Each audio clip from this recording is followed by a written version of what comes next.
My hands are shaking under the table. Not because I'm scared, because I'm trying so hard not to smile. Ethan is sitting 20 feet away from me in a suit that probably cost more than my first car. And he still thinks he's going to win. He thinks the judge is going to look at me and see a woman who can't remember her own address, a woman who cries for no reason, a woman who isn't fit to make her own decisions anymore. That's the woman he built, piece by piece, over 3 years. But that's not who walked into this courtroom today. My lawyer sets a folder down in front of her. Right on top is a single piece of paper, a bank statement. My name on one line, crossed out, his name added right underneath it. The judge looks up over her glasses. "Mr. Cole, you may proceed with your opening." Ethan stands, buttons his jacket, doesn't even glance my way. He has no idea what's in that folder. Let me back up, because to understand how a marriage ends up in a King County courtroom on a gray Tuesday morning, you have to go back to the beginning. And it never starts with a lie. It starts with the best relationship of your life. That's how it always starts. Mrs. Stark here, and today I want to tell you Olivia's story. A marriage that looked perfect from the outside. A kind of quiet cruelty that almost nobody could see, including Olivia herself for a long, long time. Stick around, because where this one ends, it's the kind of justice that makes you want to stand up out of your chair. Let's get into it. I met Ethan on a rooftop in Belltown, summer of 2019. My best friend Jenna dragged me to a work party I didn't even want to go to. I remember exactly what I was wearing. A green dress, shoes that were already killing me by 9 o'clock. Ethan walked over with 2 drinks in his hands and said, "You look like you'd rather be anywhere else." It's true. He was easy to talk to. Funny in that dry way that sneaks up on you. He asked questions and actually waited for the answers, which, if you've ever dated in this city, you know is rarer than it should be. He worked downtown in sales for a tech company called Cascade Analytics, and he had this way of walking into a room where people already seemed to like him before he said a word. 6 months later, we were engaged. A year after that, we got married near Discovery Park. Water behind us, maybe 60 people watching. My mom cried through the whole thing. My sister Rachel gave a toast that made the entire tent laugh. Genuinely, it was one of the best days of my life. I still believe that. We bought a house together in the Ravenna neighborhood, an old Craftsman with a covered porch and a kitchen I fell in love with the second the realtor opened the door. It needed work. Neither of us cared. It was ours. At the time, I was working at a marketing agency downtown called Red Brick Creative. I was good at my job. I liked the people I worked with. I liked who I was there. But somewhere around month 8 of the marriage, Ethan started saying things like, "You work so hard for what? I make enough for both of us. Don't you want your mornings back?" At first, honestly, it felt sweet, like he was taking care of me. So, I quit. I told myself it was my decision. Some days I still believe that. Other days, I'm not so sure anymore. Here's the thing about the kind of control Ethan used on me. It doesn't show up all at once. Nobody hands you a contract and asks you to sign away your own judgment. It shows up in pieces. So small, you don't notice what you're losing until it's already gone. It started with little comments. "Are you sure you remember it that way? You've seemed kind of foggy lately. Have you noticed that? I'm just worried about you, that's all, baby." At first, I brushed it off. Everybody forgets things sometimes. But it kept happening. He'd tell me we had dinner plans on a Thursday, and when Thursday came, he'd swear he never said it. He'd move my keys off the hook by the door and act surprised when I couldn't find them. Small things. Things I couldn't ever prove. Things that made me quietly, privately, doubt my own head. I started keeping a little notebook. Just dates, just short lines about conversations, something to check myself against. I never told anyone I was doing it. I was embarrassed. Some nights, I genuinely wondered if something was wrong with me. Ethan found the notebook once. He didn't get angry. He just looked at me with this soft, sad expression and said, "I think you need to talk to somebody," like he was doing me a favor. He picked the therapist, made the appointment himself, sat in the waiting room every single time just to be there for me. Meanwhile, he was talking to my family, telling my mom I'd been having a hard time, telling Rachel that visits were stressing me out, that it would be better if she gave me some space to heal, telling Jenna the same thing, almost word for word. Rachel backed off because she thought she was helping. Jenna backed off for the same reason. I even remember one Sunday, Jenna texted asking if I wanted to get ice cream at Molly Moon's like we used to, and I told her I wasn't up for it. Ethan was standing right behind me when I typed it. I told myself that was my own choice, too. Nobody meant to abandon me. That's what made it work so well. He wasn't fighting my family and friends for control. He was quietly recruiting them. Then came the money. We'd always had a joint account, which felt normal enough, but slowly, Ethan started helping with my spending. A tracking app went on my phone, so we can budget better together, he said. My personal credit card got canceled. He told me it was for our credit score.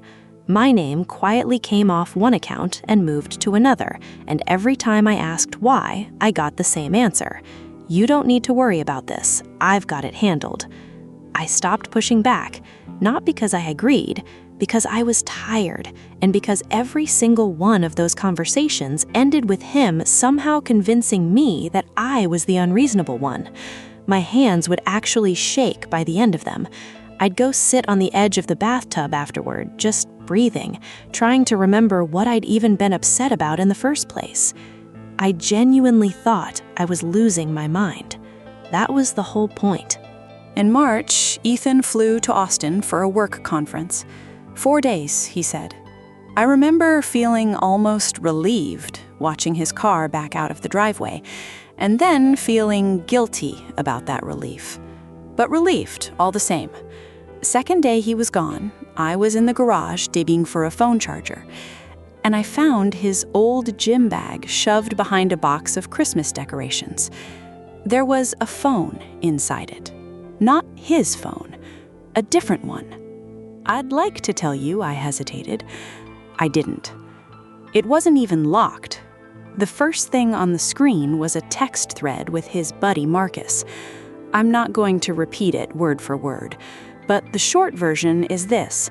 Ethan had been telling Marcus that I was getting worse, that I was basically not all there anymore, and Marcus had sent back a laughing emoji.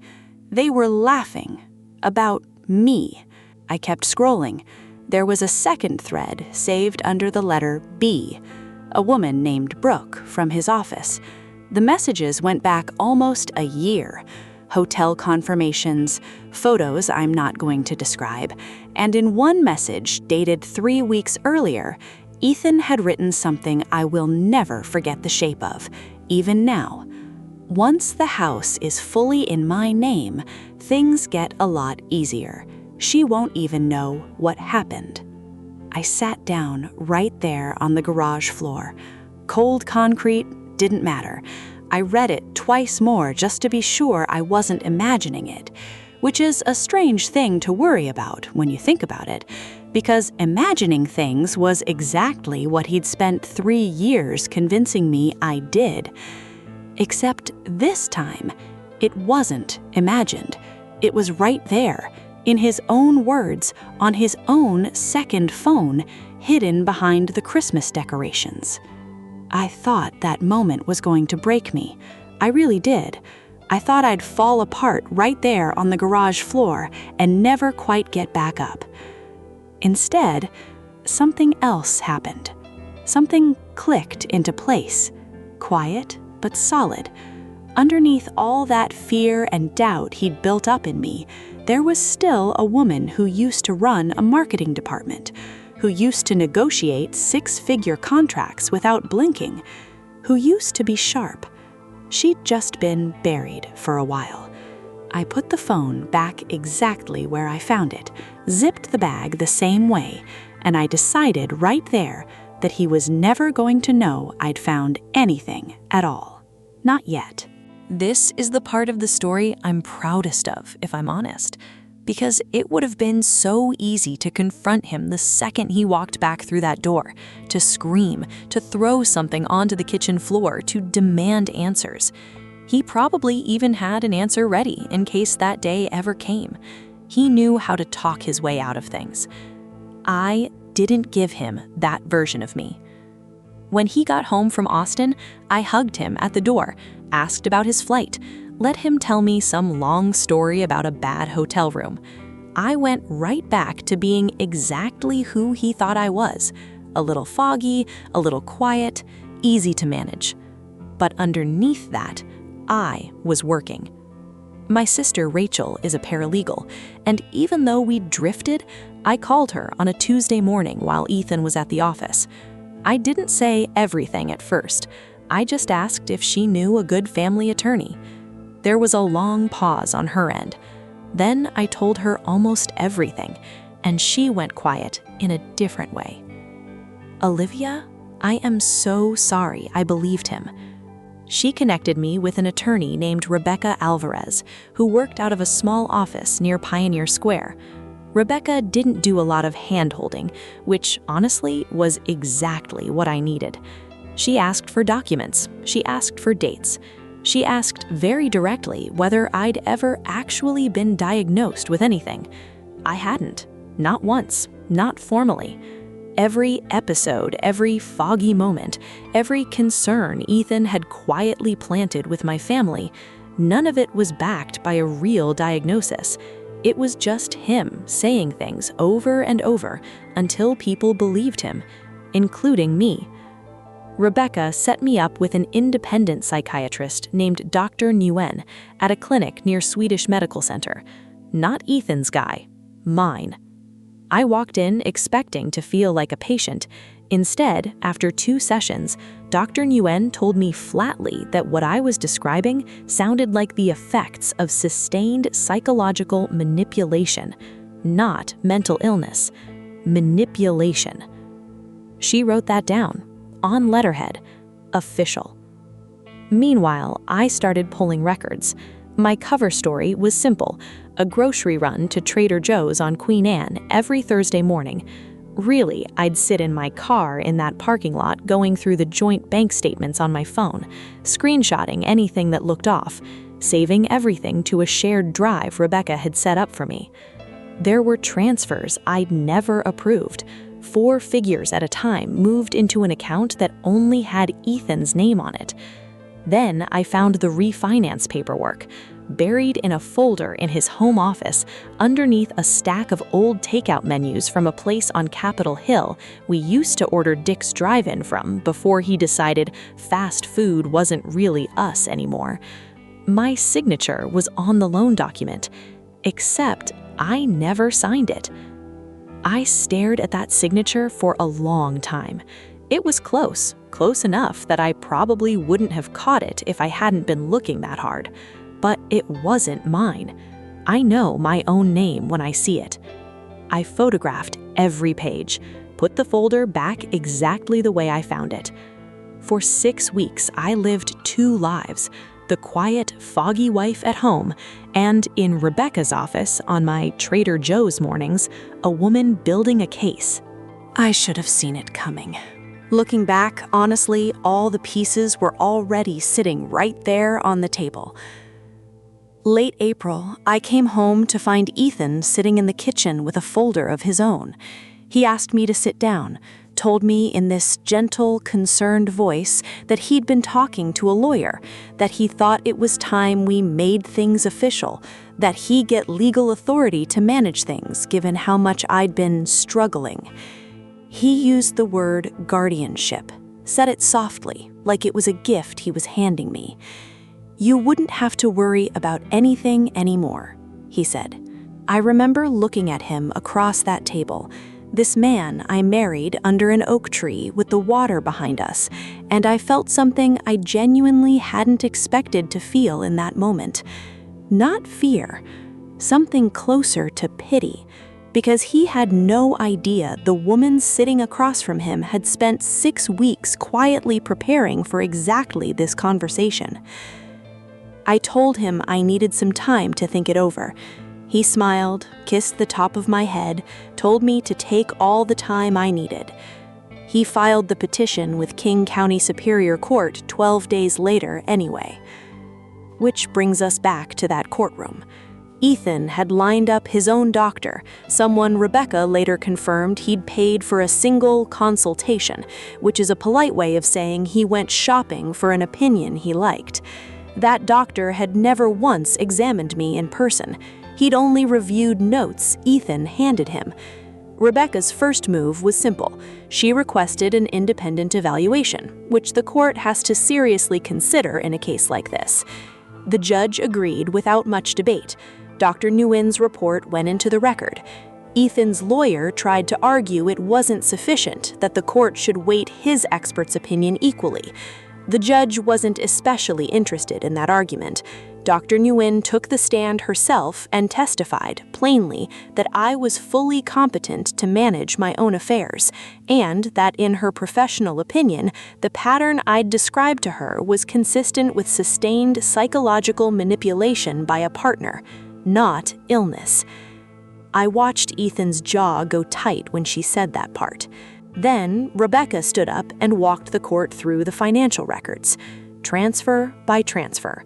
4 figures at a time moved out of our joint account into one solely in Ethan's name over 14 months.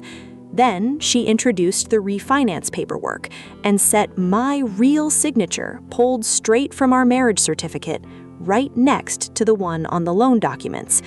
They didn't match. You didn't need to be a handwriting expert to see it. Half the room could see it. The judge looked over her glasses at Ethan and asked him directly whether he had signed my name on that document. He didn't answer right away. And in a courtroom, a silence like that says more than any sentence could. His lawyer tried to jump in, asked for a recess.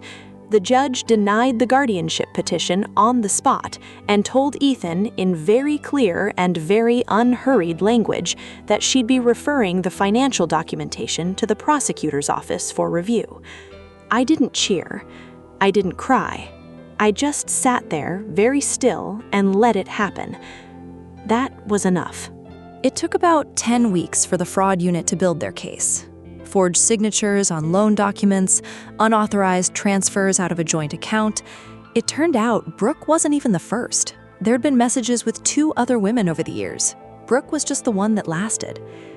Ethan was arrested on a Wednesday morning at the Cascade Analytics office downtown, in front of the same coworkers who used to laugh along with him about me. I heard about it from Rachel before I saw it anywhere else. She called me crying, and it took me a second to realize she wasn't crying because it was sad.